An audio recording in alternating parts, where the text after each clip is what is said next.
पिछले साल मैंने करीब इसी टाइम में मई महीने में वीडियो बनाया था वेदांता के बारे में, जो मैंने एक्सपेक्ट नहीं किया था कि उसका उतना ग्रोथ होगा, क्योंकि वो स्टॉक डीलिस्ट होने वाला था।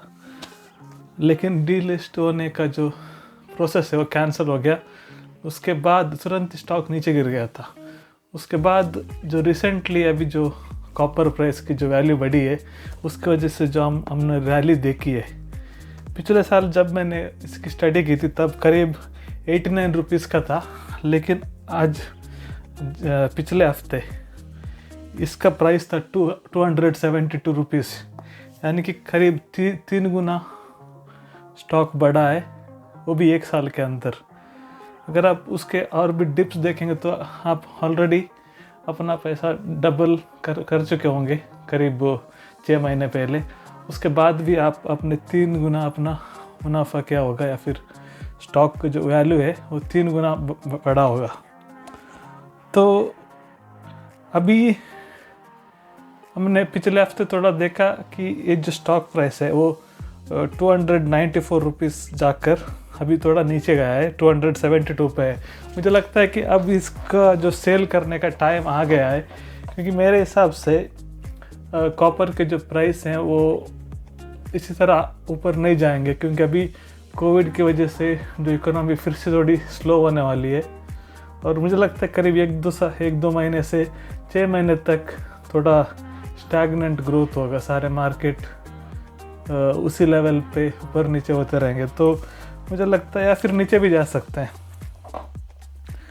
तो मुझे इसलिए लगता है कि आप इसमें से थोड़ा वेदांता में से प्रॉफिट बुक करके आपको कैश होल्ड करना ही बेटर ऑप्शन है मेरे हिसाब से।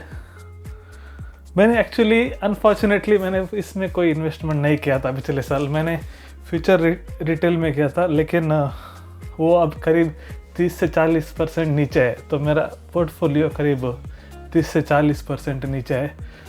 तो अगर आप इन्वेस्ट करना चाहते हो तो फ्यूचर रिटेल में भी, लेकिन इसका कोई आपको क्विक रिटर्न नहीं मिलेगा।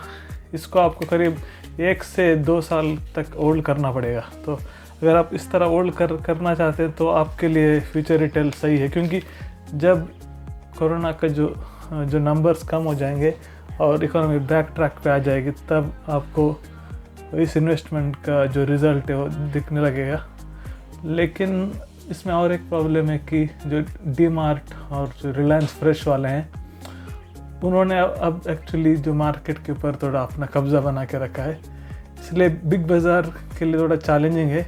लेकिन मुझे नहीं लगता कि वो बिग बाज़ार उतने आसानी से हार मान जाएगी। तो अगर हम देखेंगे अगले 3-4 साल का जो स्ट्रैटेजी है, तो मुझे लगता है इसमें फ्यूचर रिटेल में आप इन्वेस्ट कर सकते हो, अगर आप पेशेंस के साथ वेट करना चाहते हो तो। वरना आप सिर्फ अपने कैश होल्ड पे रख सकते हो, या फिर अपने बैंक डिपॉजिट में डाल के 4% आप ले सकते हो। तो फिलहाल अगले 3-4 महीने के लिए यही अच्छा ऑप्शन है। और पिछले 1 साल में अच्छा हम लोगों को स्टॉक मार्केट में रिटर्न आया है। तो मुझे लगता है अगले 6 से 1 साल तक, 6 महीने 1 साल तक थोड़ा स्टैग्नेंट रहेगा। ज़्यादा आपको एक्टिविटी ऊपर की नहीं मिलेगी।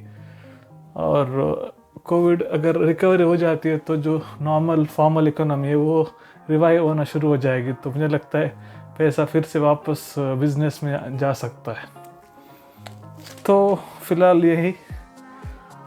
अगला टॉपिक में देखते हैं कि अभी अगले वीडियो में शायद मैं कोरोना के बाद का जो कंज्यूमर इफेक्ट है वो किस तरह होगा छोटे बिजनेस के ऊपर और इवन बिग बाज़ार के ऊपर, तो उसके बारे में थोड़ी स्टडी करेंगे और पता करेंगे कौन कौन से फील्ड में हम इन्वेस्ट कर सकते हैं, या फिर कोई ऐसा प्रोजेक्ट अभी फ़िलहाल इंडिया के लिए ज़रूरी है, उसके बारे में भी थोड़ा पता करेंगे। अभी हम रिसेंटली देख रहे हैं कि कोरोना की वजह से जो ऑक्सीजन की कमी है, तो उसमें ऑक्सीजन और ऑक्सीजन कॉन्सनट्रेटर जो मशीनें बनती है उसकी थोड़ी डिमांड बढ़ रही है। तो इस तरह के कुछ अलग अलग प्रोजेक्ट में और जो कंपनीज हैं जो ये सब चीज़ें बनाती हैं, तो उसके ऊपर भी थोड़ी स्टडी करेंगे।